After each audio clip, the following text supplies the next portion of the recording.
नाज़रीन ग्रामी, Nelson Mandela की रहलत से दुनिया एक ऐसे अजीम रहनुमा से महरूम हो गई जिन्होंने अपने वतन से नस्ली इम्तियाज, जुल्म और नफरतों के खात्मे के लिए तशद्दुद से पाक तहरीक चलाकर और उसे हतमी कामयाबी से हमकिनार करके दुनिया भर के मजलूमों के लिए एक काबिल तकलीद मिसाल कायम की।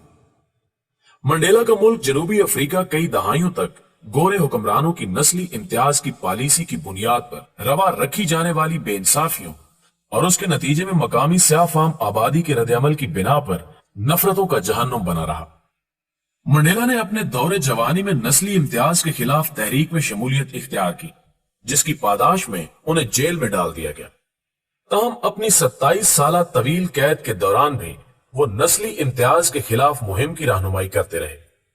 अपने हम नस्लों को मंडेला ने तालीम हासिल करने की तरगीब देकर इज्तिमाई जिंदगी में अहम किरदार अदा करने के काबिल बनाने पर तवज्जो दी। तशद्दुद की बजाय दलील से अपना मुकदमा लड़ने की तरबियत दी। बिल आखिर उनकी रिहाई अमल में आई और उन्होंने जनूबी अफ्रीका में नस्ल परस्त हुकूमत की बजाय मुंतखब जमहूरी हुकूमत के कयाम के लिए बातचीत और कौमी मुफाहमत की राह इख्तियार की। बदलते हुए हालात में सफेद फाम अकलियत के लिए भी मंडेला की तजावीज को तस्लीम करने के सिवा कोई रास्ता नहीं था। लिहाजा जनूबी अफ्रीका में आम इंतखाबात के जरिए जमहूरी हुकूमत का कयाम अमल में आया और नेल्सन मंडेला ही मुल्क के पहले सरबराह मुंतखब हुए। माजी के जख्मों का अजाला करने के लिए मंडेला ने ट्रुथ एंड रिकाउंसिलेशन कमीशन बनाया। उन्होंने मजमूई तौर पर इंतकाम की बजाय मुआफी की पॉलिसी अपनाई। सदारत के मनसब से अलग होने के बाद भी वो इंसानियत की खिदमत के कामों में लगे रहे और पूरी दुनिया के मजलूमों के हक में आवाज बुलंद करते रहे। बिलाशुबा नेल्सन मंडेला की जदोजहद में दुनिया के तमाम मजलूम लोगों के लिए रहनुमाई मौजूद है। नाज़रीन ग्रामी, नेल्सन मंडेला 18 जुलाई 1918 में कोसा जुबान बोलने वाले थीम्बू कबीले में पैदा हुए, जो जनूबी अफ्रीका के मशरकी हिस्से में छोटा सा गांव है। जनूबी अफ्रीका में उन्हें उनके खानदानी नाम मादीबा से पुकारते थे।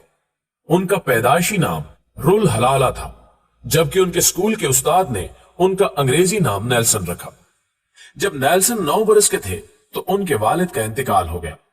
वो थम्बू शाही खानदान के मुशीर थे।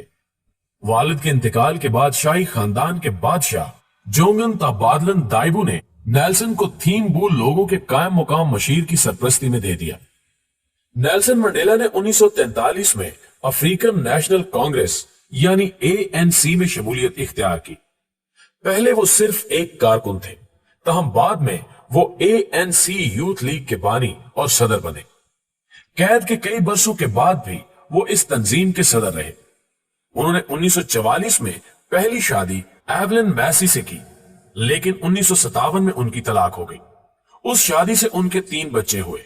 मंडेला ने वकालत पढ़ी और 1952 में अपने साथी ओलियोर तेम्बू के साथ मिलकर जोहानसबर्ग में ऑफिस खोला और प्रैक्टिस शुरू की। मंडेला ने अपने दोस्त तेम्बू के साथ मिलकर नस्ल परस्ती के इस निजाम के खिलाफ मुहिम चलाई, जिसे सफेद फाम अफराद पर मुश्तमिल जमात नेशनल पार्टी ने वज़ा किया था और जिससे स्याह फाम अक्सरियत का इस्तेसाल हो रहा था। 1956 में मंडेला और 155 दीगर कारकुनों पर गद्दारी का इल्जाम आयद किया गया। ये मुकदमा 4 साल चला और इसके बाद ये इल्जामात खारिज कर दिए गए। मोअज़्ज़िज़ ख़वातीनो हज़रात, नस्ल परस्ती के खिलाफ मज़ाहमत उस वक्त बढ़ी जब मुल्क में एक नया कानून बना। उस नए कानून में स्याह फाम लोगों को रिहाइश और रोजगार से मुतल्लिक हिदायत थी। 1958 में मंडेला ने मैडी की ज़ीला से दूसरी शादी की, जिन्होंने बाद में अपने शौहर की कैद से रिहाई की मुहिम में बहुत अहम किरदार अदा किया। ये शादी भी 1996 में इख्तिताम को पहुंची। दूसरी जानिब ANC को 1960 में कालादम करार दे दिया गया और मंडेला रूपोश हो गए। नस्ल परस्त हुकूमत के खिलाफ मुल्क में तनाव मजीद बढ़ गया और 1960 में यह उस वक्त इंतहा को पहुंच गया जब पुलिस ने 69 स्याह फाम अफराद को गोली मारकर हलाक कर दिया। यह वाकया जनूबी अफ्रीका में पुरअमन मुज़ाहमत का खात्मा साबित हुआ। उस वक्त ANC के नायब सदर मिस्टर मंडेला ने मुल्की मईशत को सबोताज करने के लिए मुहिम चला दी। मंडेला को गिरफ्तार कर लिया गया और उन पर तशद्दुद और इंतिशार के जरिए हुकूमत का तख्ता उलटने की कोशिश जैसे इल्जामात आयद किए गए। रिवीना के कमरे अदालत में खुद अपना दिफा करते हुए मंडेला ने जमहूरियत, आजादी اور برابری کے بارے میں اپنے خیالات کا اظہار کیا۔ انہوں نے کہا کہ میں ایک مثالی جمہوریت اور آزاد معاشرے کا خواہش مند ہوں جس میں تمام لوگ ایک ساتھ امن سے زندگی بسر کر سکیں اور انہیں ایک جیسے مواقع میسر ہوں۔ یہ میرا تصور ہے جس کو مکمل کرنے کے لیے میں زندہ ہوں، لیکن اگر ضرورت پڑی تو میں اس کی خاطر مرنے کے لیے بھی تیار ہوں۔ اردو ڈسکوری کے معزز دوستوں، 1964 کے موسم سرما میں انہیں عمر قید کی سزا سنا دی گئی۔ 1968 اور 1969 کے 12 ماہ کے دوران دو بڑے واقعات رونما ہوئے۔ پہلا یہ کہ منڈیلا کی والدہ کا انتقال ہوا، دوسرا نیلسن منڈیلا کا بڑا بیٹا کار حادثے میں ہلاک ہو گیا، لیکن انہیں ان کی آخری رسومات میں شرکت کی اجازت نہیں دی گئی۔ انہیں 18 برس تک جزیرہ رابن کی جیل میں قید رکھا گیا اور پھر 1982 میں پولزمور جیل میں منتقل کر دیا گیا۔ منڈیلا اور ANC کے دیگر رہنماؤں کو قید اور جلا وطنی کے دوران جنوبی افریقہ کے سیاہ فام نوجوانوں نے سفید فام اقلیت کی حکومت کے خلاف لڑائی جاری رکھی۔ حکومت کی جانب سے نوجوانوں کے اس انقلاب کو دبانے کے دوران کئی لوگ ہلاک اور ہزاروں زخمی ہوئے۔ 1980 میں اولیور تیمبو نے منڈیلا کو رہا کروانے کے لیے بین الاقوامی مہم کا آغاز کیا، حالانکہ وہ خود جلا وطنی کی زندگی گزار رہے تھے۔ بین الاقوامی برادری نے جنوبی افریقہ کی نسل پرست حکومت کے خلاف 1967 میں لگائی جانے والی پابندیوں کو مزید سخت کر دیا۔ اس دباؤ کا نتیجہ یہ نکلا کہ 1990 میں جنوبی افریقہ کے صدر FWD کلارک نے ANC پر عائد پابندی ختم کر دی اور منڈیلا کو بھی رہا کر دیا۔ اس کے بعد جنوبی افریقہ میں ایک نئی مختلف النسل جمہوریت کے قیام کے لیے بات چیت شروع ہوئی۔ معزز دوستوں، منڈیلا نے 1992 میں اپنی بیوی ونی کو اغوا اور تشدد کے الزامات میں سزا ملنے کے بعد طلاق دے دی۔ دسمبر 1993 میں نیلسن منڈیلا اور ڈی کلارک کو امن کے نوبل انعام سے نوازا گیا۔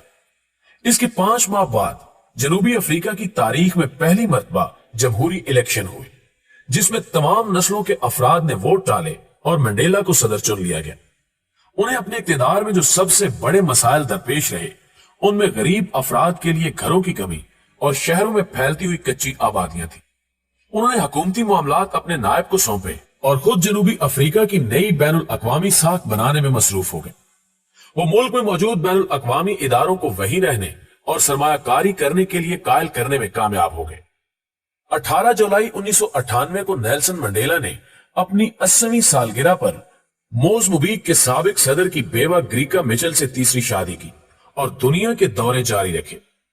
عام رہنماؤں سے ملاقاتیں کی اور کانفرنسوں میں شرکت کی۔ عہدہ صدارت چھوڑنے کے بعد انہیں کئی اعزازات سے بھی نوازا گیا۔